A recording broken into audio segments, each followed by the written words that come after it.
When was the last time the U.S. men's national team truly looked like a dominant, unshakable force on home soil, right? It's been a minute. Let's dive right into this explainer. Today, we're looking at a massive, massive moment in international soccer, the USMNT's historic 2-0 victory over Bosnia and Herzegovina. But we're not just going to look at the scoreboard and call it a day. We're unpacking exactly what this match reveals about the team's total evolution in this tournament. Specifically, we're exploring a fascinating shift. We're seeing how the United States is uniquely benefiting from a truly powerful home field advantage, while at the exact same time drawing European opponents who are suddenly looking, well, far less potent than they used to be. Honestly, it's shaping up to be a perfect storm for a deep tournament run. Here is the game plan for today. We'll start with a quick recap of the knockout victory, tackle that huge VAR controversy, look at the team's tactical maturity, see how they're flipping the script to leverage their home advantage, and finally, analyze their upcoming opponent, Belgium. So, Part 1, a historic knockout victory. 2002. That single number is absolutely crucial. That represents the very last time the U.S. men actually won a World Cup knockout game. Just let that sink in for a second. For over 2 decades, getting past this knockout hurdle has been an absolute brick wall for American fans. We've seen so many golden generations come and go, right? Massive heartbreaks in extra time, devastating lows of missed qualifications. So securing a 2-0 win over Bosnia and Herzegovina in the round of 32, it isn't just a good win. It instantly highlights the sheer gravity of this result. The celebrations erupting all across the USA right now are incredibly well-deserved because they have decisively broken a 20-plus year drought. Now, the match itself, it was definitely not smooth sailing. Folarin Balogun set the tempo right out of the gate with an early goal, putting the U.S. up 1-0 and letting them dictate the rhythm. But then, wow, a massive plot twist. Balogun gets hit with a highly controversial red card in the second half. Suddenly, you're playing with 10 men in a knockout match with literal decades of history weighing on your shoulders. But instead of crumbling, the U.S. actually controlled the game, eventually sealing the deal in the 82nd minute with an absolutely brilliant free kick from Malik Tillman. Let's move to Part 2, the red card controversy.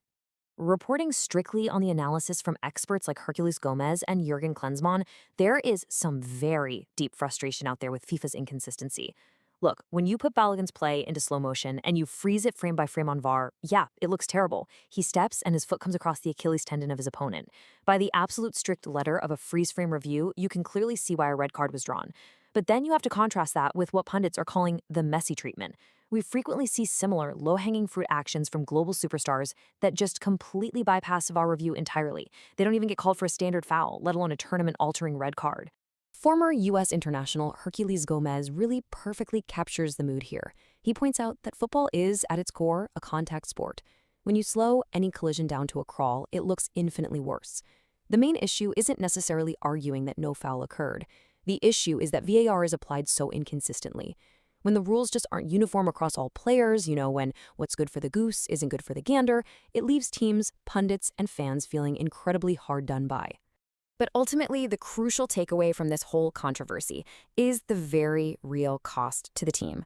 Regardless of the refereeing debates or the appeals for consistency, manager Mauricio Pochettino now has to navigate the next round completely without his star forward. And let's be super clear about what they're losing here. Balogun isn't just a guy who taps the ball into the net. He brings dynamic hold-up play, relentless pace that stretches opposing defenses, and a physical presence that creates vital space for the wingers. I mean, he's already netted 3 goals in this tournament. Replacing that specific kind of offensive engine on such short notice is going to be a massive challenge. All right, Part 3, tactical maturity under pressure. Contrasting their recent history reveals a truly staggering shift. Past iterations of this exact squad probably would have folded under this pressure. Just think back to the Copa America. Timothy Weah gets a silly red card, the team completely buckles, they drop a 1-goal lead to Panama, and they suffer the humiliation of being the first host country ever eliminated in the group phase. But contrast that with this present team under Pochettino. Down to 10 men for nearly 30 minutes in a World Cup knockout game, and they were just incredibly intelligent. They were calculated, they picked and chose exactly when to go forward and when to just hold the ball. They dictated the tempo, and their goalkeeper was barely even tested. That is a night and day difference in mentality. And this maturity was really driven by some incredible individual performances. Jurgen Klinsmann and Jermaine Jones specifically praised a few guys who stepped up big time. You had Weston McKennie bringing relentless energy, aggressiveness, and true leadership. Tyler Adams completely commanding the midfield. Tim Ream proving to be a fantastic, calm, quiet defensive leader. And honestly, calmness is exactly what you need when you're down a man. When chaos is swirling, having a veteran who organizes the backline and absorbs pressure without panicking is invaluable. And of course, Malik Tillman providing that brilliant 82nd minute free kick to slam the doors shut. They didn't just sit back, they actively fought to find a release, proving immense growth as a unit. Which brings us to part 4, leveraging the home advantage. Look, that Copa America failure hung over this team like a dark cloud. For a minute there, it honestly felt like a curse to play at home. But by passing this massive, high-pressure test against Bosnia and Herzegovina and doing it a man down no less, the USMNT is effectively erasing those humiliating memories. They are actively learning to harness the roaring support of those home crowds on the West Coast. They're turning what used to be paralyzing pressure into a distinct, overwhelming competitive advantage. It's not just about the cheers, it's about momentum. Think about how playing on home soil structurally alters a match. It's how a deafening stadium crowd can subtly influence those 50-50 refereeing decisions. It's how the opposing team feels this immense, suffocating wall of noise every single time they try to build out of the back. It creates a psychological fatigue that heavy legs just can't shake. The US isn't just playing in American stadiums anymore, they are literally weaponizing them. Jurgen Klinsmann really hit the nail on the head here. Executing such a professional, focused, and smart performance under these specific, adverse circumstances provides an immeasurable psychological boost. They didn't just win a game, they proved to themselves that they can survive and thrive when things go spectacularly wrong, on the biggest stage, right in front of their home fans. Think about how different this team looks mentally compared to just a few months ago. That kind of psychological armor is exactly what you need to survive a deep tournament run. And finally, part 5, analyzing a vulnerable Belgium. So, the United States will face Belgium next. Now, normally, that name strikes absolute fear into opponents. But the landscape of global soccer is shifting dramatically right before our eyes. The giants of Europe are looking increasingly mortal. They are battling fatigue, congested domestic league schedules, and aging rosters that just do not have the same bite they used to. Meanwhile, energized, younger squads like the US are peaking at the exact right moment.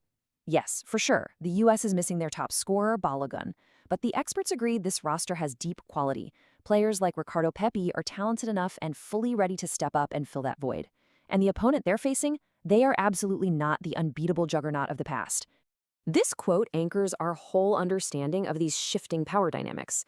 Klinsmann observes that the Belgium of today is simply a different version than the teams we saw 4, 8, or 12 years ago. The terrifying, devastating potency of their legendary golden generation has faded. This makes the matchup, in his exact words, completely doable for an energized American side. Let's break down exactly why it's doable. First, as we just mentioned, it's a feeding golden generation. The core players are older, and the overall squad profile is vastly different. But more importantly, if you analyze Belgium's recent performance against Senegal, it reveals numerous tactical opportunities that were left wide open. Belgium's midfield transition is much slower than it used to be. They just don't recover their defensive shape with the same lightning speed we saw back in 2018. The USMNT absolutely has the quality, the tactical foundation, and crucially, the youthful pace, especially on the wings, to exploit those transition gaps. If they can absorb the initial pressure, they have the perfect profile to punish Belgium on the counterattack and give them a real punishing fight. Which leaves us with this final provocative thought. We are watching a fascinating collision of trajectories here. On one side, you have a US team with newfound tactical maturity, a massive psychological boost, and the roaring, weaponized advantage of playing on home soil. On the other side, a vulnerable European giant in Belgium, whose golden era is fading, leaving massive tactical opportunities completely exposed. So the big question is, will the USMNT ride the tidal wave of their home advantage to shatter a fading European giant? Or will the weight of history pull them back? It is going to be absolutely thrilling to find out. Thanks for joining me on this explainer. Keep your eyes on the pitch, and we'll see you next time.